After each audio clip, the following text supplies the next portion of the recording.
What's up everyone? Yesterday morning we got an official trailer for the upcoming Sizzle season in Splatoon 3, and they showed some things that are very important for this channel. Now this isn't going to be a full analysis on every detail, that's Chara's job. I'm just going to go into detail on the things that I personally care about. If you like this video and want to see even more videos covering the brand new Sizzle season, be sure to hit like and consider subscribing. Alright, so let's just address what I know all of you want me to talk about. Not only did they show the Light Tetra Dualies are coming back this season, but we're also getting a new Splatoon wiper kit. Literally both of my main weapons in this game are getting a new kit. It almost feels like this season was made for me. So in terms of what these kits actually have, Nintendo didn't directly reveal anything. But if we look closely at the wielder's ink tanks, we can deduce what sub-weapons these probably have. The one that's pretty much confirmed is that the Splatoon wiper deco has Squid Beacon. We know this because Squid Beacon is the only sub-weapon in the game that takes 75% of your ink tank, for some reason. Looking at their ink tank backpack here, that line is definitely at 75%. At first glance, it might seem like Squid Beacon will be bad on this thing since it's not very aggressive, but Wiper is a weapon that goes for a lot of flanks and often goes into the enemy's base. Especially with how fast Wiper can move, it's going to be very easy for this thing to sneak around and lay beacons effectively. Now, for the Light Tetra Dualies, I got some bad news. This ink tank line looks to be 60%, and if we just take a look at this sub-weapon cost chart from Giver, we can see that Sprinkler is one of the 60% weapons. So yeah guys, I'm like 95% sure that this weapon is getting Sprinkler again. Anything else, I'd be really surprised. Yes, it could theoretically be any of these other four, but Ink Mine, Toxic Mist, and Splash Wall would all be pretty bad on Tetra as well. Now Fizzy Bomb would be good, but I just don't see them giving it to Tetra. I really hope I'm wrong, but we all know that Nintendo loves to reference kits from past games. If it has Sprinkler in Splatoon 2, the odds of it getting it in Splatoon 3 are very high if you ask me. Hey guys, Editing Chase here to let you know that someone on Twitter actually did like an even more in-depth analysis on how Light Tetras are pretty much confirmed to have Sprinkler. If you want to check that out, I'll leave a link to the tweet in the description. But yeah, rip. As for how I personally feel about it getting Sprinkler again, I'm really not surprised. I've been expecting this for a while. Ever since I saw how similar kits are in this game to the previous ones, I knew this weapon would be getting Sprinkler again.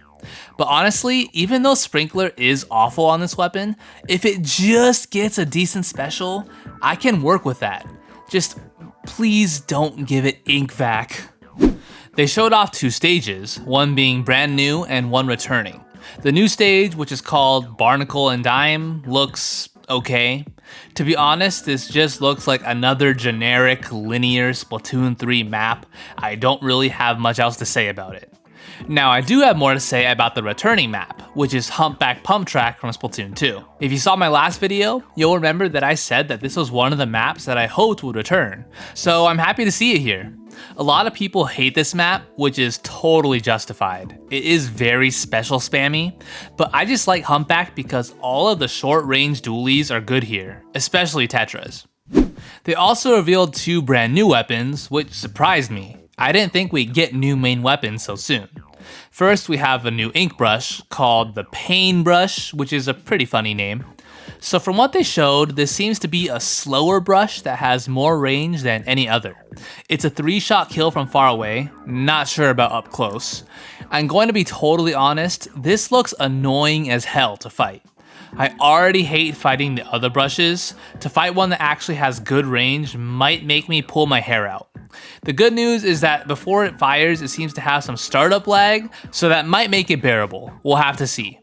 We're also getting a new blaster weapon called the S-Blaster 92.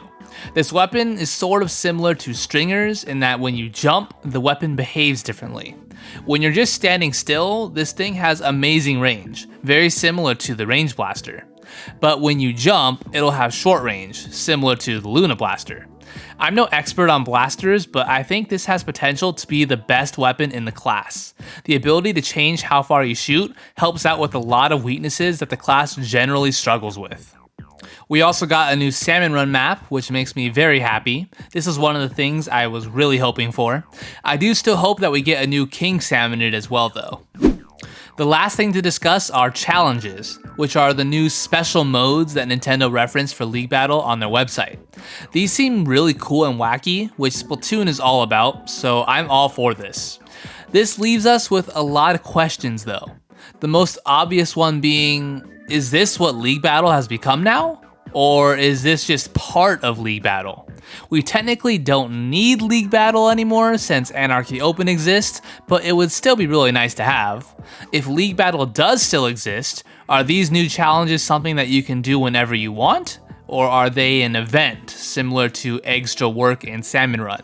This particular announcement has left me with more questions than answers, but I'm sure we'll find out more info really soon. That about covers it for my thoughts on this trailer. Overall, I'm very excited for this season, for obvious reasons.